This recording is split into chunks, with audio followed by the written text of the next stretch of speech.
Welcome back, Web3 TV. I'm Cristina Nájera, and today we have the Freedom Podcast. I'm very excited to introduce you to Kevin. He is a fun crypto manager, and we are going to learn more about his journey, what's freedom, and of course, what is Web3. Welcome. Thank you so much for being here. You're welcome. Thank you very much for welcoming me here. Amazing. Would you like to start sharing what you do, who you are? So sure, my name is Kevin Quintanilla. I'm a fund manager in a family office. Basically, I manage all the crypto investments and of the crypto investment arm of a family office. So a lot of big words, but I help the people to invest their money, not the people, one fund, basically. And the fund I'm managing right now is around $50 million. Where is Wow, $50 million? Yeah. very impressive. Would you like to start sharing what is Web3 in simple words? So for me, Web3 is the connection between the traditional internet to a more another layer. So you have Web2 and you have Web3. That for me is a layer of Web2, being decentralized with blockchain as a technology that is going to be used in order to have a decentralized internet or decentralized services or things like this. Yeah. Very interesting. Thanks for sharing. We are very curious to understand more how this technology can help others, how people can jump in this new ecosystem. Would you like to start sharing also your journey? Because you've been in different industries before. How did you use your background to jump into the Web3 world? So there are a lot of questions. So if you want to start about it, to be in Web3, in crypto, all of these things, you need to be curious like I was. So basically, of course, I didn't, stop everything on my life to check what was crypto in 2012, 2013. But I really was into it in 2017, where there was a big boom and everybody was talking about it. So of course, you like, what is this? You start trying, you start being curious about it. You see that you can make money out of it. So as a student or a young teenager or anyone, you're big into be curious, and you try things, you read things. And so this is pretty interesting. So my journey, if you want my first contact about crypto, it's an interesting story. So basically, I don't remember how old I was, but I was a teenager. I was still living with my parents. And I used to grow up in Morocco. And one day, I don't know, my English was not as good as it is now. Of course, my first language is French. And I'm browsing the internet and I see a website called bitcoin.org. Interesting website, but it's in English and it's very technical. It's not like, hello, my name is, no, it's very, very deep and technical. I try to read and I'm interested and I'm like, oh, Bitcoin sounds interesting. I could buy it maybe. And then I tried to go buy it. And they asked me for a credit card. And the price, I remember the price. It was around, I think it was around $200. Wow, how many did you get? No, for 50 Bitcoins. No way. So- You went literally, that's a very good place to be in. Okay. And then So I'm a teenager. I don't have a credit card. I go see my father and I'm like, Dad, trust me, it's going to be something. I feel it, And then he's like, what is it? What is Bitcoin? And of course, I didn't have the background I have now. So I couldn't explain to him really well. I'm like, it's like of a currency that's like decentralized.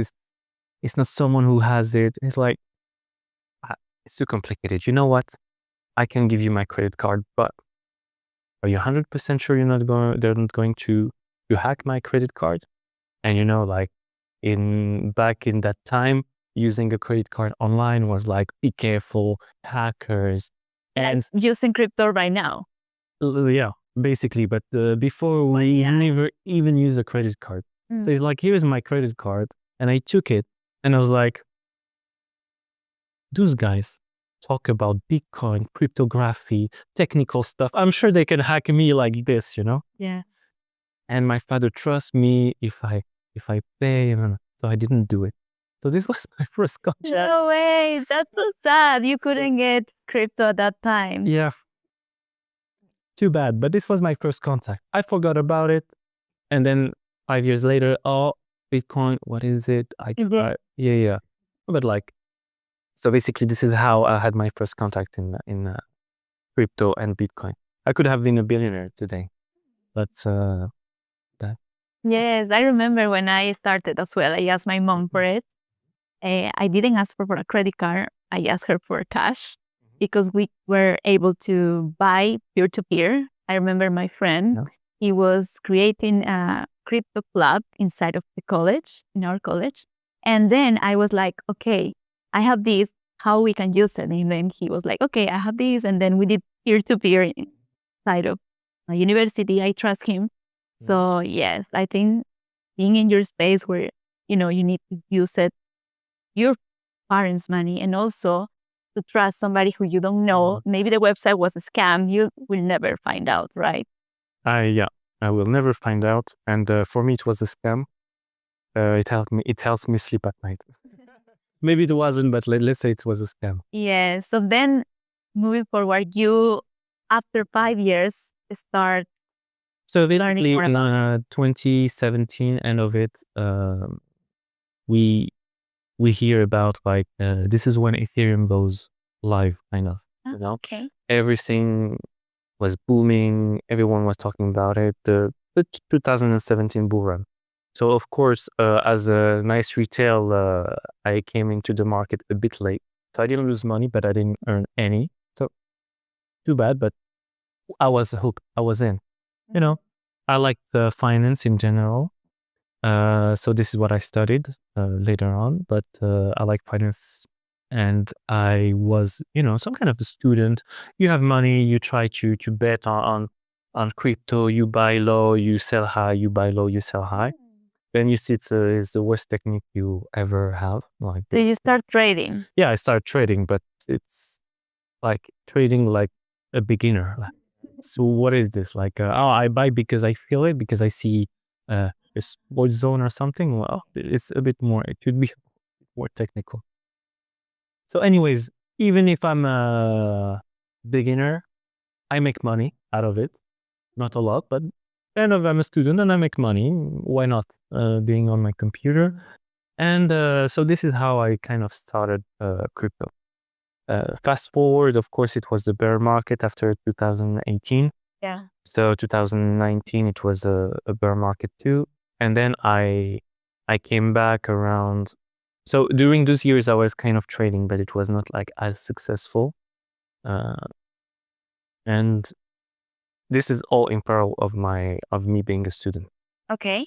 And so when did I really get into it? It was when I wanted to, like invest and not being stressed and wake up at 3 a.m. because I had a trade going on, So I was like, let's read, let's put some money and forget about it. So this is what I did. Then I tried to find value. So first you hear like it's currency. What is currency? Like these are difficult questions when you start, hearing about finance. But I could understand some of the values. For example, a smart contract. So for me, this is when it started to make sense. Like what is a smart contract? It's a contract. It's code. Yeah, exactly. Would you like to explain more about that? Because for me, a smart contract is a contract that we all know, but using technology behind. So you don't need somebody who. Exactly. A judge who uncorked, who says like, this is so maybe it's a bit philosophical, but this is what happens when you see like what is law, what is a contract, when you see a lot of things on the TV like, oh, he breached the contract, but no, he breached the contract. This is not supposed to be but. Yes or no. So I loved to code when I was young, so I coded a lot, programmed in English. I programmed a lot, and so for me it was easy to understand logic. Logic is if he's more than 18, he can come into the nightclub. If he is not, he cannot. It's like easy. Is yes or no? Exactly. Clear. So this is kind of, let's say, a smart contract. It's Cool. like there is a logic in which you sign the contract and everything is laid down, Mm-hmm. and you know exactly what you sign. Not really, because now smart contracts are written in code and it's very, very hard to understand. There are hackers that come and breach the smart contract. There are people that come and get scammed because the smart contract says, if you sign, you give me all your money, but people don't read this. They cannot read smart contract things. But it made sense for me that smart contract was something that would like at least be used in the future. I didn't know it was going to take this dimension, like Mhm. being a worldwide a used technology. So I believe in blockchain, but in smart contract was for me just the use of it. But like it looks like the smart contracts are the technology backed by blockchain, of course. Yeah. Very interesting. I think that's a very good starting point because once you understand something that has potential, not only in your industry, not only in that moment, but something that could literally revolutionize the world, is when you understand the power of blockchain, the power of Web3. And with that, I would love to know more about you and what's freedom for you. And what's freedom for me? Well, freedom on the top of my head, I would say is do whatever I want to do. Okay. So of course you're gonna have a lot of constraint when you go further in life. You see that you need money, that you want to be close to some friends or family, that you want to live in certain places, to schedule your days in a certain way, those things like this. So I think freedom is the ability to choose what you want to do and where you want to do and when you want to do it. So this is for me freedom. Of course, you have like many types of freedom. You can say the technological freedom, like for example, if we want to talk about technical and what is freedom. I have data. I don't want people to take my data. I have money. I want to send it to you. I don't want someone to be like, oh, you send more than $5,000. Can you explain to me why, how, when? So this kind of things is another type of freedom, and you have another. Nowadays we have American elections, freedom of speech. You have Elon Musk coming and he says just freedom of speech, freedom of speech, freedom of speech. So you have a lot of type of freedom. But for me, it's doing more like, what is freedom? I would love to do what I want when I want. And for this, I think it's something that everyone is chasing. Yes. Yeah. Kevin, do you think Web3 can make it free? In certain ways, yes. So what I like about Web3 is like it's not geographically bound to somewhere. So I can work from anywhere I want in the world. So this is one of my freedom points, like anywhere. I could be in Dubai, I could be in Morocco, I could be in Colombia, I could be in Haiti, wherever. So this is one step of freedom I could have. Another thing is if I want to do what I want and whenever I want it, it's nice because Web3 and crypto is 24/7. Actually. So it's a bit of it's freedom because you can work whenever you want or you can do whatever you want whenever you want. But it's not freedom neither because you have to work 24/7, so it's a bit of a mix here. So the fact that it's like always open, it's not like Forex that's like closed on weekends. It's not like stocks that close at 5 p.m. depending on the countries. It's so there is another way of freedom, and of course the freedom everyone wants to hear about is like the monetary freedom. Like, am I going to make money with Web3? So I really believe yes. And to everyone who's listening to me, I have one advice: is that you should just get a bit interested in it. There is a lot of money that is not that hard to get as either as a job or as a complementary revenue. For example, you heard about airdrop. You heard. So I think airdrop, like Google it, check. Don't click on links on Google when you type crypto stuff. Just an advice. Be careful. Be careful. By the way, Kevin, Yes. I think this is part of what is being a Degen. Would you like to explain more about that? So what's a Degen? What's a Degen? Exactly. So a Degen came. The word came around 2020. For me, it came in my ear. So please don't fact check me. But for me, it came when, if you remember the GameStop story, where there was a short squeeze where all the market, like the stock GameStop, took like, I don't know, it went from $4 to $17 to $200 or $350. Wow. And there was this subreddit or this Reddit called the Wall Street Bet, where people were called degens because they were just like jumping into stocks or into cryptos or into whatever investments without any risk management, without any security measure, without any, and it worked. So basically, it's like don't do this, and the people who done it were kind of successful, so this is what happens and why the degen word and why so people are kind of proud to be degens, I know people who took loans, all right, of a lot of money, of life money, and they just put it in crypto. And I'm like, are you stupid? Wow. And now they're millionaires, They're like, I'm happy I did it. I'm like, yeah, you had like 3% chance it's worked. And otherwise you'll be under a bridge. But he's like, yes, I'm a degen. I made it. I took a risk. I made it. So good for him. But, don't be a degen. You need to be, no, you know what? You need to start by being a degen. And like me, so you start, you are a degen. And then you put, I don't know, $100, $200 in some wallet. You try things, and one day you click and poof, it's $200 are gone. Or 500 because they made from 200 to 500.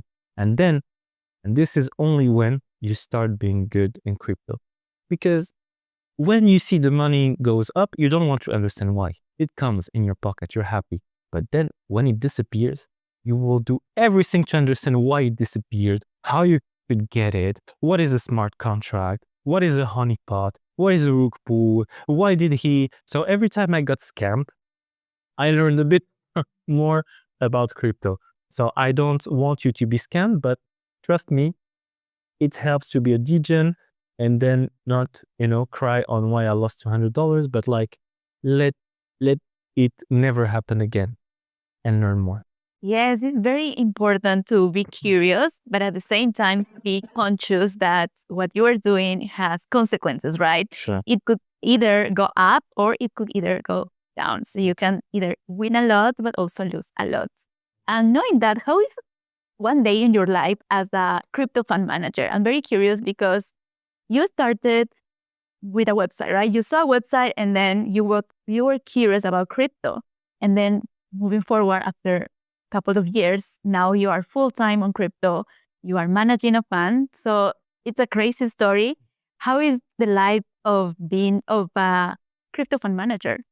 So let me first begin on how I became a crypto fund manager. Of Because course. I began being a degen and now he's a fund manager managing 50 million. Like I'm going to fill that gap of the story. Basically, I started managing my own money, like every retail person. And then my portfolio started to grow. And then I kind of automated all my strategies to be able to extract maximum value I could from, the market. But when you make, let's say 30%, 40% of not a lot of money, it's not enough. But you see that your strategies are something that could work if you had like more money.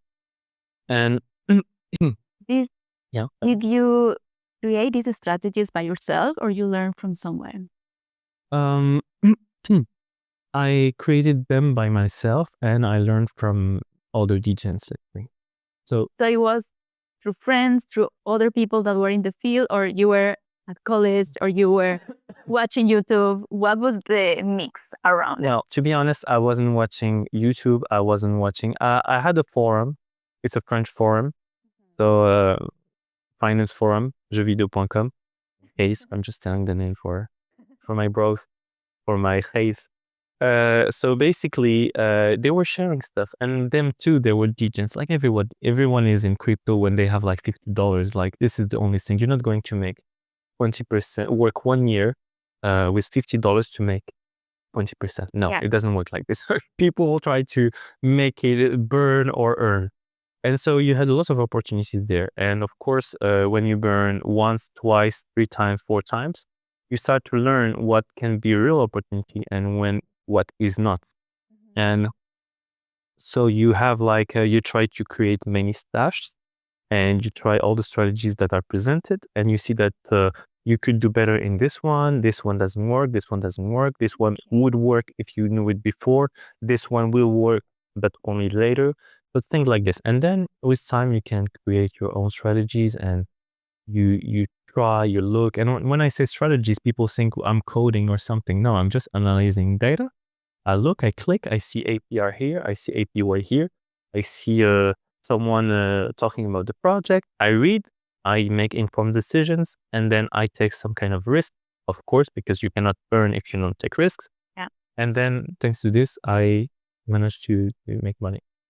Nice. And then once you understood how to create your own strategies, how to manage your own money, then later on you were able to manage others people.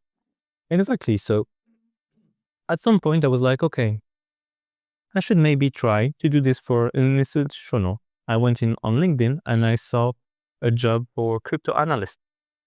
I read the description. I'm like, I think I could do that. It's been 2 years that I was like 1 year and a half that I was full time, like 16 hours a day. Wow. COVID. Thank you. And I was like, okay, I think I could do that. And I went in the interview without really, like I was feeling I was a degen too. So I wasn't thinking they would take me seriously. And then in the interview, I laid out all my strategies and how much they would, return money for me, and explain them to them, and why this worked and is not working anymore and will not work anymore. And they were impressed, and they were like, oh, wow, you know exactly what you're talking about. You know about security, you know about infrastructure, you know about operations, you know about like yields, we need you in the team. I was like, oh, really? Oh, thank you. So I joined them. This was where? So this was in Switzerland.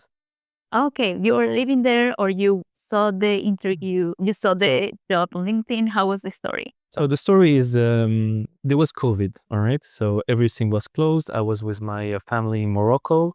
And then I went in Spain to be like more focused, being just me and myself. I was in Spain. It was the second wave of COVID. And then I worked there.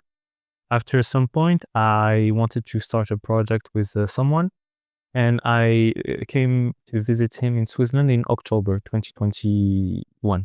Okay. We start coding the project. I It was see the a crypto currents. project? It was an NFT project, but with utility. I don't like I knew. So basically, when you invest in things, you know what it would work and what wouldn't. All right. So NFT, just because it's an image, it can work under speculation, and I don't think I have the control to control this. But I can control utility. I can, if I bring value to some people, I think I can bring value to some project. And there were a lot of gaps in the market. Okay. So the gaps is where I make money. So, I see there is a discrepancy. Let me be in here and, extract the value. So let's do the project. And when the project was ready to launch, I had my feeling of, like financial, macroeconomics and things. As like November 2021, everything is booming. Yeah. I'm not sure. Let's delay, because I don't think it's going to pick up right now. We're going to have a strong correction, and people never buy NFT project when there is strong correction. And the story knows the market fell since that day. So basically, we never got to launch it.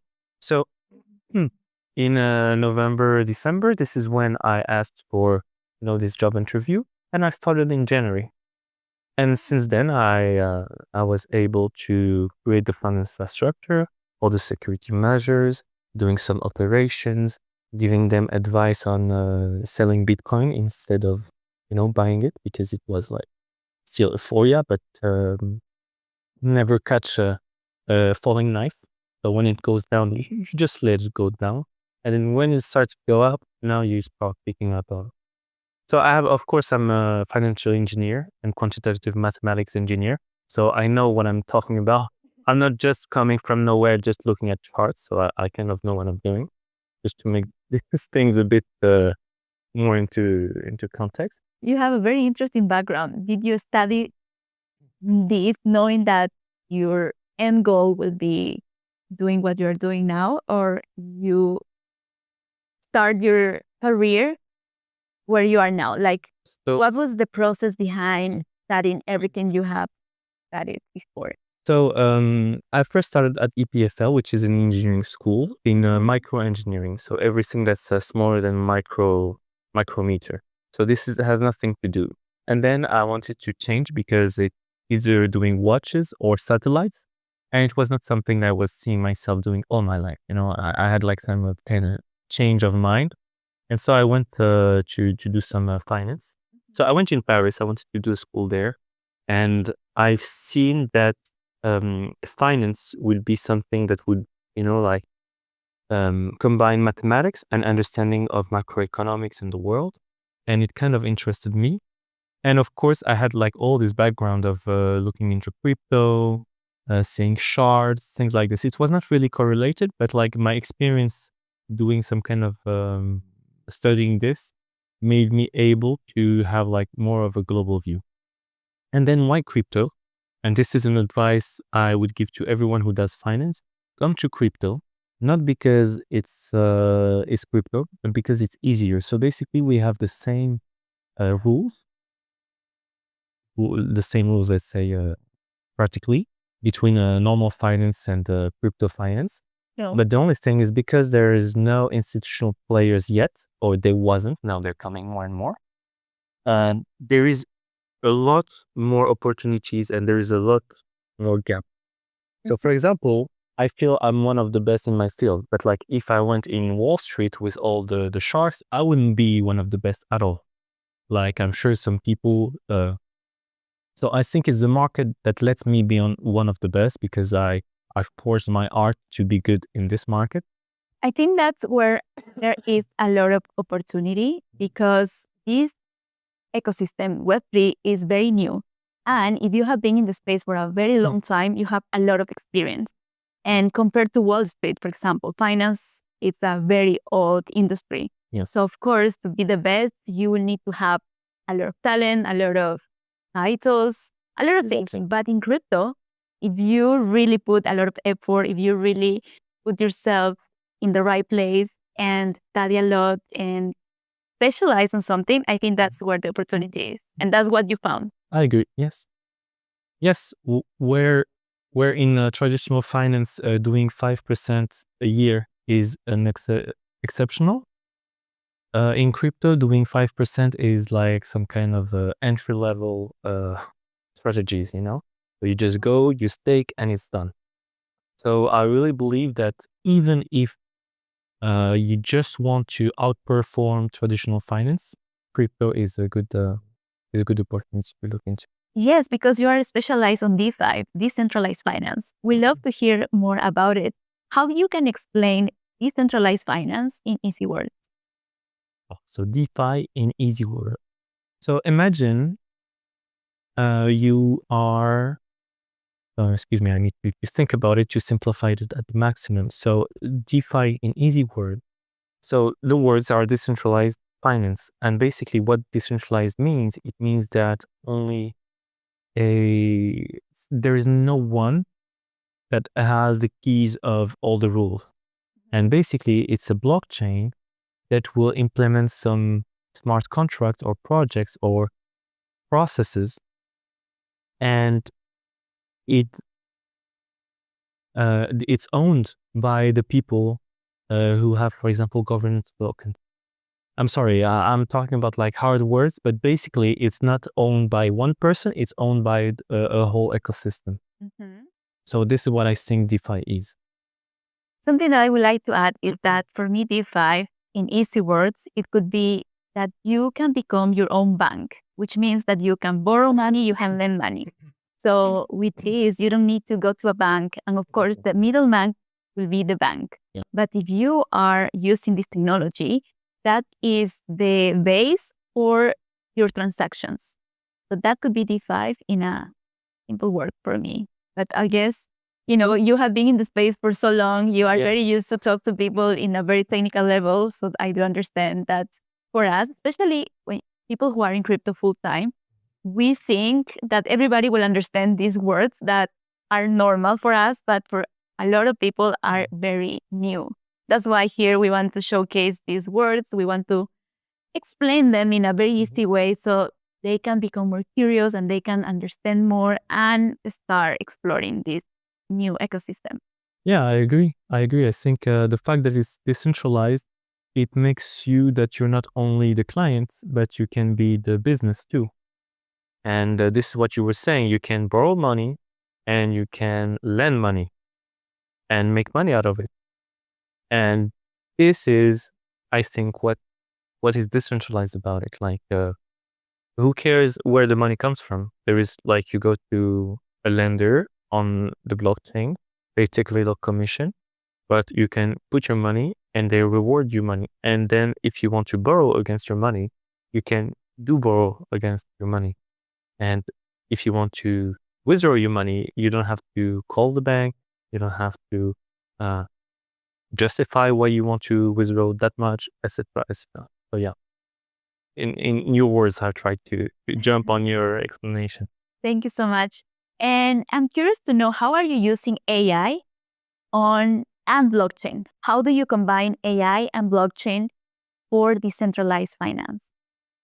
So how do I combine AI and blockchain for DeFi? For example, on my job, I would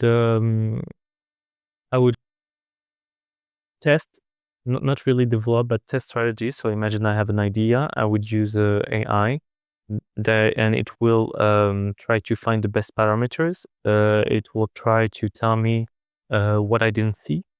So for example, a lot of the times you think that you have a model, you think it's too complicated or not complicated enough, and he tells you like, oh, you forgot that maybe. Oh, really? Oh yeah, let's try, and I try things. It helped me understand the projects way faster. So for example, I don't know about you, but like even today, even after all this experience, I go into a project website and it's a lot of buzzwords. Like you read the first sentence, you're like, what does this mean? Like, a zero knowledge proof with atomic swap technology behind a proof of work. And I'm like, what is this? So it's easy. It's pretty cool that you can sometimes just take a copy paste. And so this is a tool where it's not like about how to use AI. So I worked in AI before, and AI really is machine learning, let's say, and the fuel of AI is data. Yes. So basically, this is all the time how I saw machine learning and AI. So you give it good data, and it's its work to find what stands out in this data and how you could exploit it. So this is, I think, how you could use blockchain and AI is that blockchain is open, so the data is like very widely present, and so you could really like extract this value in and find strategies and push it into AI, and AI could tell you, maybe try this, maybe try that, maybe try this. And then of course you take the strategies, you try them, you understand better, faster. So yeah, I'm kind of mixing AI as a tool for human and AI as a technology, like it needs data to perform something. And AI and blockchain, you could do some kind of decentralized AI on blockchain. What does it mean? For example, I worked for companies that were fetching a lot of data. But this data was for them. Of course, they don't want to share it. But what they could do is fetch the data, train a model that knows how to do something, and instead of sharing the data, they will share what the model can do. Wow. And then they rent it. And so this could be a decentralized way of using AI. Yeah. So here, I have a model trained by this. It knows how to do this, but you don't have the data. You can go fetch the data, but it's going to be too expensive for you. So how about you just pay a little fee and use this and have the answer you want to have without having to fetch all the data. So this could be another way of using blockchain for AI. Wow, Kevin, so much to learn from you. Thank you so much for being here. We will finish this interview asking you 3 questions. Very easy. Would you prefer Bitcoin or Ethereum? Long-term Bitcoin for reserve value, Ethereum for use of a smart contract. But depends if you want to use the crypto or if you want to just buy and wait. Okay. Sui or Solana? Solana, Algorand or Avalanche? Algorand. Okay. Would you like to explain why? No, because the projects I didn't choose, I'm going to be very critical with them. I would say the winner of those 4 would be Solana, because it really is a blockchain that helps people with a good UI, a good user experience. A lot of developers there. People really enjoyed it. It's easy to use. It's fast. It's really some blockchain that could bring a million of people from not knowing what is crypto to, oh, let me try make a swap or transaction, and it's cheap. Yeah. And one that is not like the one I don't like about all of them is Avalanche. From the 4 of them, because I think this project has not enough users, not enough developers. Their strategy into like bringing more users and beat the competition is not good enough. This is what I think, and this is my explanation for all those 4, let's say. Perfect. Thank you so much, Kevin, for being here. It was a pleasure having It was you. a pleasure too. And for you, thank you so much for watching. Welcome back to Web3 TV. And remember to share this with your friends. And stay tuned because we are bringing more guests. And anything you want to know, please put in the comments because we want to hear from you. We want to understand more how we can support you, how we can help you, because everybody deserves to know more about Web3 and how to enter this new space. See you next time.